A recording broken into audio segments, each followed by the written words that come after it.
No refinery is out of reach, and no factory is safe. This is the new Ukrainian motto. A major fire ripped through a factory in Novosibirsk, a city deep in Russia's rear nearly 3,000 kilometers, 1,860 miles, east of Kyiv.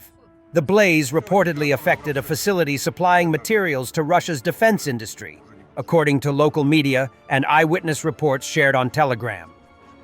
The fire broke out at Zavod Pripoyev, a company specializing in metal products, including solders, alloys, and babbits, serving industrial clients across Russia and other CIS countries. The factory also lists the defense sector among its customers, suggesting links to Russia's military-industrial complex. Novosibirsk is located deep in Russia's rear, nearly 3,000 kilometers, about 1,860 miles, east of Kyiv. According to the independent Telegram channel Astra, the fire engulfed a warehouse covering roughly 2,000 square meters. Over 70 firefighters and 23 fire engines responded, with a fire train brought in to help extinguish the flames.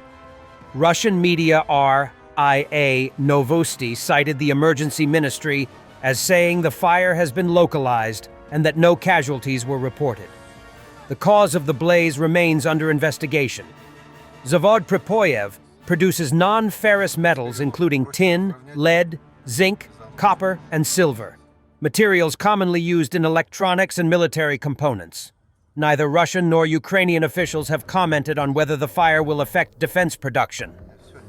Local sources report a possible strike on an oil depot in Hvardivka, occupied Crimea. The extent of the damage and the type of strike remain unconfirmed, with verification from official or satellite sources still pending. Belarusian rail-transported gasoline exports to Russia jumped fourfold month-on-month in September, as Moscow sought to tackle fuel shortages caused by Ukrainian attacks on its energy infrastructure, industry sources told Reuters. Several Russian regions have introduced rationing and have temporarily frozen fuel prices in recent weeks, amid a scarcity of popular types of gasoline brought on by the drone strikes, which targeted refineries among other energy installations. Moscow has also restricted gasoline and diesel exports. Russia increased fuel imports from Belarus last year as well to cover shortages. According to the sources, gasoline supplies via rail from refineries in Belarus to the Russian domestic market rose to 49,000 metric tons, or 14,500 barrels per day, BPD, last month. They also said diesel deliveries amounted to 33,000 tons in September. At the same time, gasoline transit from Belarus for further export via Russian ports edged up by around 1% last month to 140,000 tons. Belarus has used Russian ports for transshipment of its refined petroleum products since March 2021, under a cooperation agreement signed between Moscow and Minsk. However, such transshipments dropped by nearly 40% year-on-year to 1.17 million tons between January and September, according to the sources and Reuters calculations, due to a decline in refining throughput. Belarus's two refining facilities, the Naftan and Mozir oil refineries, each has annual capacity of 12 million tons, or some 240,000 barrels per day.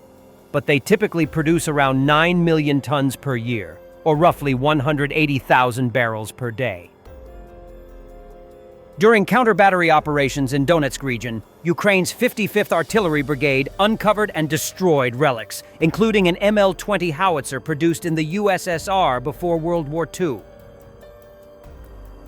It has become common for Ukraine to encounter World War II-era relics that Russian forces are actively using in combat, from outdated guns to improvised armored vehicles. Hell no, we won't go! Part 4.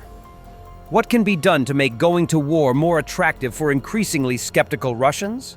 Russian war blogger Alex Kartovic received thousands of responses to his question of why his followers are still not storming Pokrovsk. The first thread in this series summarizes what respondents gave as their reasons for not joining the army. The second part highlights representative examples collated by Kartovic into a number of categories. In the third installment, Kartovic analyzes the themes and trends behind the comments and draws a number of conclusions. In this story, Kartovic gives what he calls a number of constructive proposals that the Russian authorities to take to improve recruitment.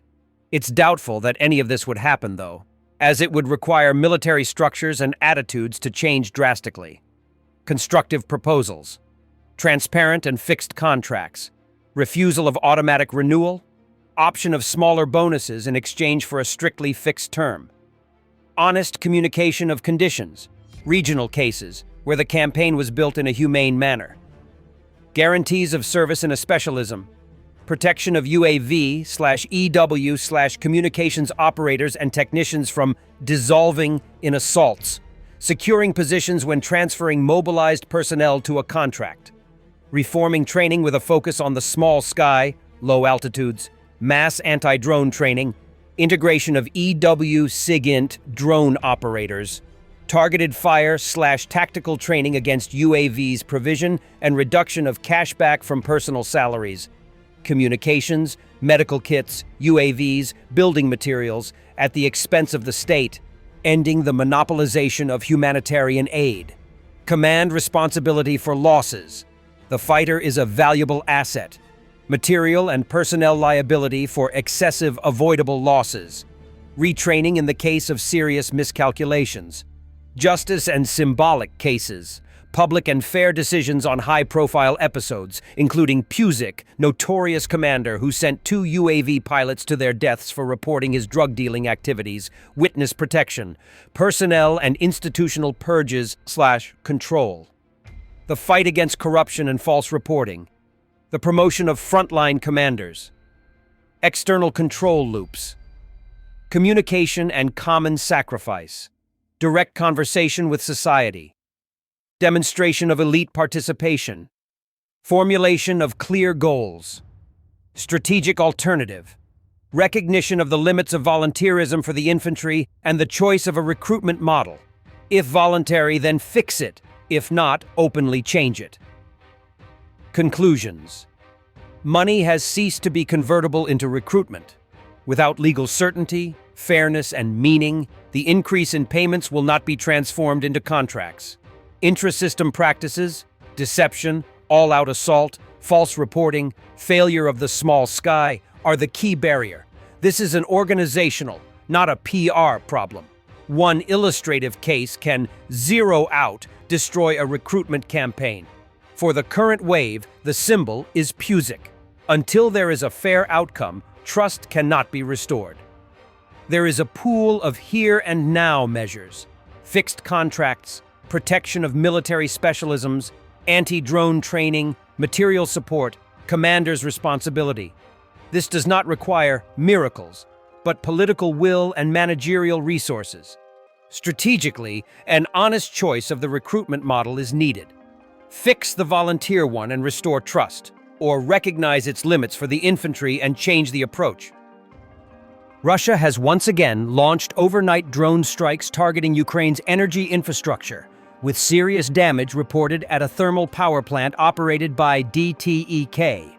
According to the company, the attack injured staff and destroyed key equipment, forcing a full shutdown of the facility. The incident marks the second strike on a DTEK-operated plant in the Donetsk region within 24 hours, underscoring the sustained Russian effort to cripple Ukraine's power generation capacity ahead of the winter season. DTEK reported that on-duty workers were in shelters during the attack, preventing casualties, but the damage rendered the plant's systems completely inoperable. This is the third large-scale strike on the same energy site in just 6 weeks, highlighting the growing vulnerability of Ukraine's critical infrastructure under Russia's renewed wave of drone and missile assaults. The repeated targeting of power facilities is part of Moscow's broader strategy to pressure Ukraine's energy grid and civilian morale as temperatures begin to drop. Thanks for watching, and don't forget to subscribe. Also, if you want to support Warthog Defense, please become our member and get early access to new videos, exclusive members-only videos, and become administrator in comment section. The membership link is in the description. Every day. We had a guy last week at 6 rescues in 6 days. he's doing the job every day.